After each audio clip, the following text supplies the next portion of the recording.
Algum deles ventila ou tem algum tipo de receio da Rússia usar, sei lá, uma, uma arma que não deveria, tipo uma bomba atômica Eles não ou armas acreditam, químicas? eles acham que a Rússia não vai fazer isso. Uma das coisas que, uma das estratégias, né, da Rússia para minar a capacidade deles lutarem, dificultar a continuidade da existência do Estado, a sobrevivência do Estado, é acabar com o fornecimento de energia. Tá. Só que eles já destruíram grande parte da geração de energia convencional. Só que a maior parte é nuclear. E os russos não podem atacar as usinas nucleares ucranianas. Não quiseram e não fizeram isso até então. E sabem que se fizerem, isso é um problema gigante. Isso é um problema porque vai sobrar para eles a contaminação, porque o mundo inteiro vai condenar eles, inclusive talvez até a China. A Índia certamente vai condenar. E isso vai abrir um precedente jamais visto, porque, assim, a gente pode ter muitas guerras no mundo, mas todo mundo sabe que os alvos onde estão usinas atômicas não são alvos.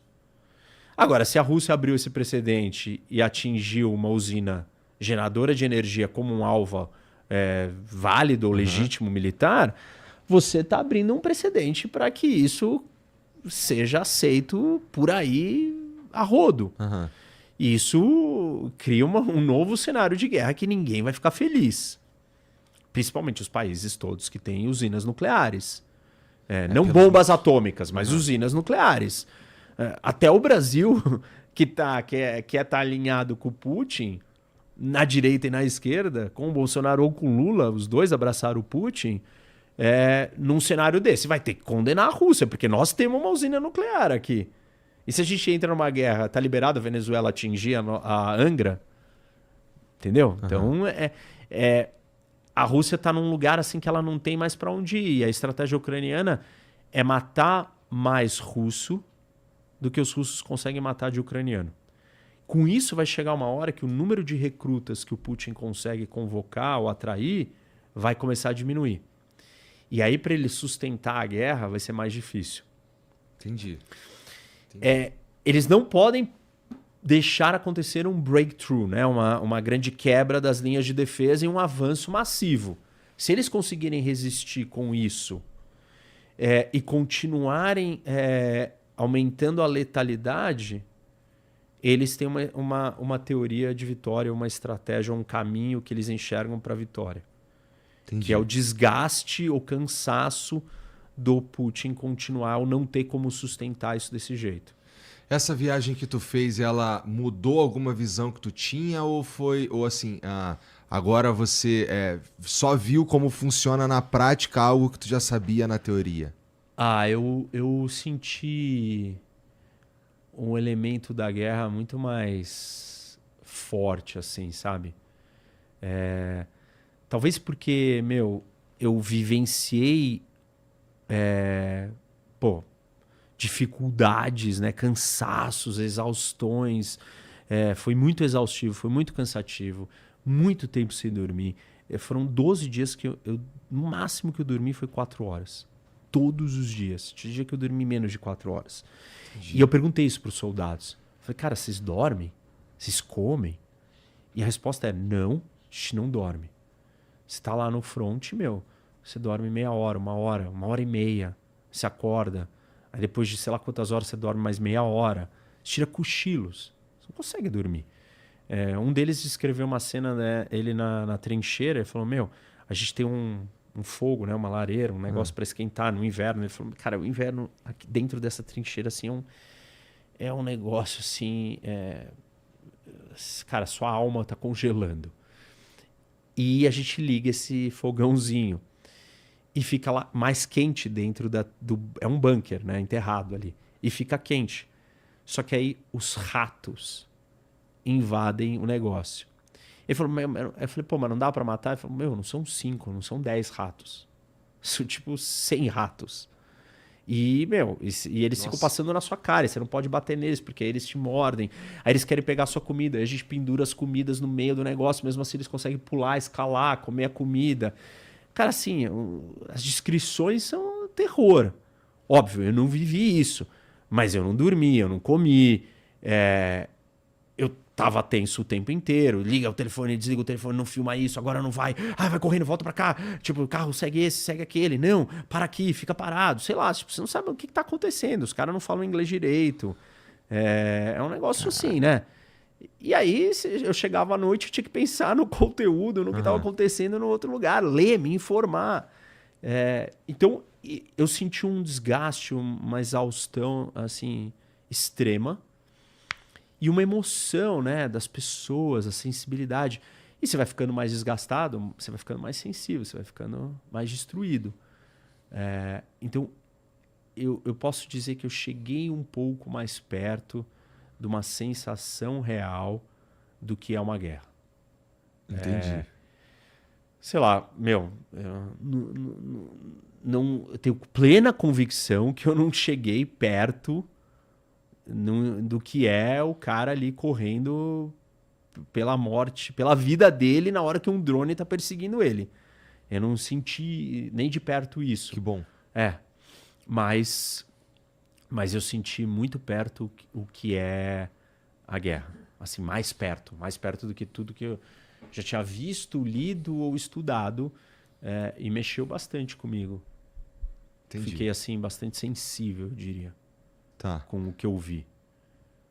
Bom, então a gente está dizendo que o povo ucraniano é mais valente do que a gente imaginava. É uma boa palavra. Corajoso, durão. Mas assim, as mulheres, assim, eu fiquei muito impressionado com isso. Tem muitas mulheres? Tem. E elas são muito... Cara, elas estão muito mexidas. Elas estão muito à flor da pele. A conversa com elas era sempre mais... Elas estavam mais, sabe, mais iradas, assim, do que os caras. Talvez os caras estão ali vivendo, estão nesse trânsito, né, nessa loucura, nesse desgaste, mas elas estão alimentando, raciocinando, sei lá, tentando viver a vida normal. Todas elas muito nacionalistas, muito patrióticas, muito aguerridas. Entendi. Bom, e a estratégia da Ucrânia, como você disse, é matar, conseguir matar mais russos do que eles conseguem, ou seja, tem como é que os caras... É o KD, né? O ratio ali de... Isso. E eles estão, nesse sentido, numa posição, entre aspas, vantajosa, que é a de esperar o avanço. Né? Eles não estão tentando avançar ou recuperar o terreno ucraniano. Eles estão parados. Eles não conseguem mais recuperar, tipo, avançar. A diferença de tamanho, de população, de tamanho de economia, tá pesando. Mas os russos continuam acreditando na tese deles. A Ucrânia, a defesa ucraniana vai colapsar. Hoje os russos acreditam na mesma coisa que eles acreditavam há 4 anos atrás. Ou há 10 anos atrás, 11 anos atrás. O que é uma fantasia. Esse é um outro insight que eu tive. Os ucranianos não vão perder a guerra. Eles não vão entregar. Os caras vão lutar até o último minuto. E é diferente você lutar pela sua existência, pela sua casa, pela sua família, pelo seu território, do que você lutar por um projeto imperial, por mais que mexa com a sua identidade, com a sua honra de nação. Não é a mesma coisa. Entendi. E isso está muito óbvio. O que o Zelensky tem falado sobre o conflito? Ele fala que ele está disposto a negociar, só que ele diz que o Putin não quer negociar. Mas ele já falou isso mais forte, que o Putin não quer negociar. Acho que ele baixou o tom e agora ele só fala, não, eu estou disposto. Ele só fica meio repetindo isso e deixa a história se desenrolar, porque acho que ele está percebendo que vai ficar evidente por si só que o Putin não quer o fim da guerra. O Putin não quer o cessar-fogo. O Putin não quer o que ele tem. Ele quer mais do que ele tem. Ele quer tudo. Quer tudo. Só que, Israel conseguiu controlar o espaço aéreo do Irã em 48 horas. Se a gente fizer uma análise mais aprofundada, em alguns meses, porque teve um ataque anterior que destruiu as baterias aéreas. Então, tá bom. Israel, em alguns meses, conseguiu dominar o espaço aéreo do Irã. Aham. A Rússia até hoje não tem o controle do espaço aéreo da Ucrânia. A Rússia tinha marinha e a Ucrânia não tinha marinha, e a Ucrânia destruiu a marinha russa na região e abriu seus portos e consegue escoar sua produção por ali sem ter marinha. Ela é menor em tamanho, em economia, em população, e está resistindo uma ofensiva terrestre contra o maior país do mundo, o maior território do mundo, não é a maior população. Nossa, tudo isso é muito surpreendente, de fato, né? Muito. Muito surpreendente, muito disruptivo. E não dá para dizer hoje que a Ucrânia é um underdog, né? um azarão que deu certo. Hoje a Ucrânia é uma potência média, militarmente testada, no combate do século XXI, como nenhuma outra nação é. Nem, óbvio, devido às proporções da minha comparação, nem os Estados Unidos estão vivenciando uma guerra moderna de drones desse patamar. Claro, os Estados Unidos foi a última grande potência aí que entrou em guerras no Oriente Médio, mas era guerra de insurgência, era outro tipo de guerra. Uma guerra assimétrica, com um grupo terrorista. A Ucrânia está na linha de frente da guerra do século XXI. Lutando, desenvolvendo, criando metodologias, táticas, se adaptando sozinha, criando uma indústria própria, revolucionando tudo por conta própria. E óbvio, a Rússia junto nessa história, porque a guerra é dos dois, um vai aprendendo com o outro e um vai se adaptando à necessidade do outro. A Rússia agora veio com esses drones de fibra ótica, também está aprendendo, mas tem uma coisa que a Rússia não conseguiu resolver e não consegue resolver, que é a sua organização militar. A eficiência, a eficácia das suas forças militares. Eles apostam na superioridade numérica. Isso. Só que isso é uma estratégia burra, desgastante, que não está dando a vitória que eles esperavam.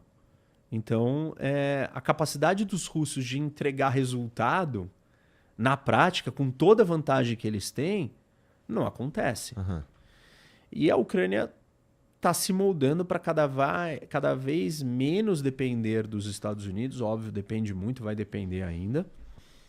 Principalmente essa questão das baterias aéreas. E os alvos são as grandes cidades. O alvo é Kyiv. E é Kyiv porque ele não tem mais o que atacar. Tipo, tem um congelamento da linha de combate ali. O que ele pode fazer? Fazer mais ucraniano migrar, embora. Acabar com a capacidade de viver naquele país, todo mundo ficar de saco cheio e quem sabe sucumbir. O ponto é que ao longo da história, esses bombardeios ou ataques a civis nunca fez uma população sucumbir. Tipo assim, ataque a Tóquio, ataque à Inglaterra, ataque à Alemanha. Nada disso fez esses países sucumbirem porque eles estavam sendo bombardeados, civis bombardeados. Então, eu não acho que vai ser uma estratégia efetiva do Putin, entendeu? Contra os ucranianos. Ainda mais dado que quanto mais ele faz isso, por um lado cansa e desgasta, mas por outro também está surgindo uma identidade, uma força, uma valentia, uma série de outras coisas. Entendi. Mas quando foi recente que teve um ataque lá em Kiev também, não foi? Um ataque, um bombardeio. Foi, eu tava lá. Você tava lá? Eu tava lá Só que, olha que louco isso, Igor. Tipo, eu cheguei, teve um ataque normal, assim, né, pequeno, tal, toca a sirene, você vai pro bunker, pro abrigo. Aí eu saí e fomos pro front. E no segundo dia que eu tava no front, foi o maior ataque a Kyiv. E destruiu vários prédios, morreram um monte de gente. E aí o ataque ficou concentrado lá. Isso afetou bastante das coisas que a gente ia fazer lá no front, porque tava todo mundo tenso, focado em outras coisas e tal. Entendi. Mas foi quando a gente tava lá. Caralho, que desespero. O negócio tá intensificando. Esse é o momento mais intenso da guerra. É que eu tava lá na semana que tava acontecendo um ataque que tá sendo discutido há 20 anos. Eu falo do ataque de Israel às instalações nucleares iranianas há 15 anos. Não exagero, há 15 anos que eu comento e digo que uma hora isso ia acontecer, que isso era inevitável, que era um problema e tal. 15 anos. Aconteceu na semana que eu tava lá na Ucrânia. E você que tá assistindo esse vídeo aqui no Talk Flow, Dá pra você virar membro, cara, do Flow agora. É um botãozinho do lado do botão de se inscrever. A gente faz um programa semanal só pros membros. Olha. Então fique esperto aí. Se quiser virar membro, tá bem aqui do lado. É mó merreca, custa menos de R$8, irmão.